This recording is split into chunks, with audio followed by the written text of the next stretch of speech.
حبشہ کی طرف ہجرت کرو۔ سیدنا عثمان غنی رضی اللہ عنہ نے رسول اللہ صلی اللہ علیہ وسلم کی بیٹی کے ساتھ حبشہ کی طرف ہجرت فرمائی۔ یہ بھی آپ کا اعزاز ہے۔ اور پھر اس سے اگلا اعزاز یہ کہ جو میں نے شروع میں کہا ذوالہجرتین،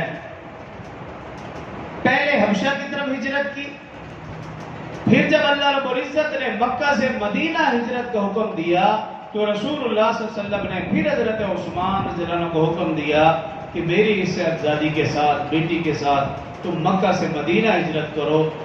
حضرت عثمان رضی اللہ عنہ نے حبشہ میں ہجرت فرمائی، رسول اللہ صلی اللہ علیہ وسلم کی بیٹی کے ساتھ مکہ سے مدینہ ہجرت فرمائی، تب بھی رسول اللہ صلی اللہ علیہ وسلم کی صاحبزادی ساتھ تھی۔ اس وجہ سے آپ کو یہ لقب ملا رسول اللہ صلی اللہ علیہ وسلم کی طرف سے کہ ذوالہجرتین، دو ہجرتوں والے۔ یہ بھی آپ کا اعزاز ہے۔